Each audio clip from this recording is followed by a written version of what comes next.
মারোয়ারি পকোড়া নামটা আগে কখনো শুনেছেন?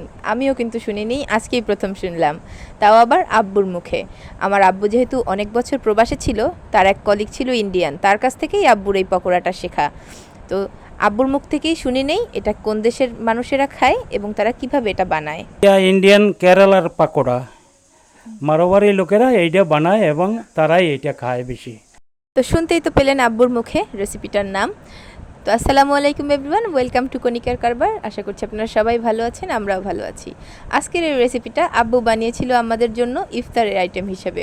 তো এখানে আমরা পেঁয়াজ কেটে নিয়েছি রেসিপিটা তৈরি করার জন্য। এখানে কয়েক প্রকারের সবজি আমরা ইউজ করেছি এই পাকোড়াটা বানানোর জন্য। এটা মূলত একটি ইন্ডিয়ান পাকোড়া। এটা হচ্ছে কেরালার যে রাজ্য, ওই রাজ্যের লোকেরা বেশি এইটা খায়। এটাকে নাকি মারওয়ারি পাকোড়া বলা হয়। তো আমি আসলে জানি না। এখানে আমরা নিয়েছি বাঁধাকপি, গাজর, পেঁয়াজ এবং ধনিয়া পাতা, সাথে নিয়েছি কিছু কাঁচা লঙ্কা এবং লবণ। আব্বু যে পকোড়াটা বানাবে এটা আসলে আমি জানতাম না, হঠাৎ যখন দেখলাম সাথে সাথে আমি ভিডিও করা শুরু করে দিয়েছি। কিন্তু এই সবজি কাটার টাইমটায় আমি ছিলাম না, তাই আমি মুখে বলে দিলাম আপনাদেরকে। এটা সবজিগুলোকে খুব ভালোভাবে মিক্স করে নিয়ে এখন আমরা দিয়ে দেবো এখানে হাফ কাপের মতো বেসন। যে আমরা এখানে বেসনটাকে দিয়ে দিয়েছি, মেজারমেন্ট কাপ দিয়ে মেপে দেওয়ার দরকার নেই, চোখের আন্দাজে দিলেই হবে। এবং সাথে এখানে দিয়ে দিয়েছি হাফ কাপ আটা এবং একটি ডিম।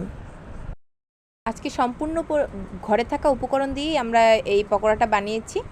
এখানে দিয়ে দিয়েছি কিছু কালো জিরে এবং কাঁচামরিচ কুচি করে নিয়ে নিয়েছি।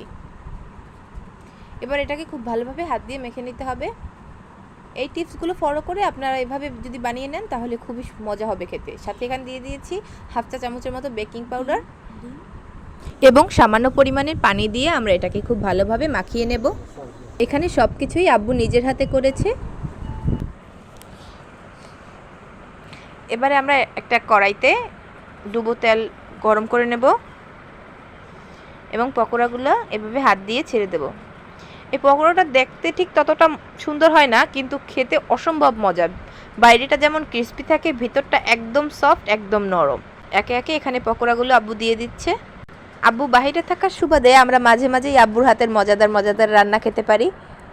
আমরা চেষ্টা করব আপনাদের সাথে সবগুলো রেসিপি শেয়ার করার। যারা বাইরের দেশে থাকে তারা একসাথে অনেক দেশের বিভিন্ন রান্না সম্পর্কেই আইডিয়া রাখে। তো আমরাও বিভিন্ন দেশের রান্না মাঝে মাঝেই খেয়ে থাকি। যেখানে পকোড়াগুলো খুব ভালোভাবে উল্টে পাল্টে ভেজে নিতে হবে। আঁচটা মিডিয়াম রাখতে হবে যেন বাহিরটা পুড়ে না যায়, ভিতরটা যেন ঠিকভাবে হয়। আমাদের সাথে থাকবেন সবসময়, আমাদের কণিকার কারবারের পাশে থাকবেন, ফলো করবেন এবং সাবস্ক্রাইব করবেন। যারা আমাদের ফেসবুক থেকে ভিডিওটি দেখছেন তারা অবশ্যই আমাদের পেজটিকে ফলো করে দিবেন এবং যারা ইউটিউব থেকে দেখছেন তারা আমাদের চ্যানেলটিকে সাবস্ক্রাইব করে দিবেন। কণিকার কারবার মানেই সবসময় সহজ রেসিপি। এই যে দেখুন আমাদের পকোড়াগুলো একদম রেডি। আমরা এখানে উঠিয়ে নিয়েছি, সাথে একটু টমেটো কেচাপ দিয়েছি। টমেটো কেচাপটা আমাদের বাসায় নিজের হাতে তৈরি করা। এটার ভিডিও আমাদের পেজে আপলোড করা আছে, আপনারা চাইলে দেখে নিতে পারেন। দেখুন ভিতরটা কতটা সফট হয়েছে, একদম নরম, আর বাহিরটা খুবই ক্রিস্পি।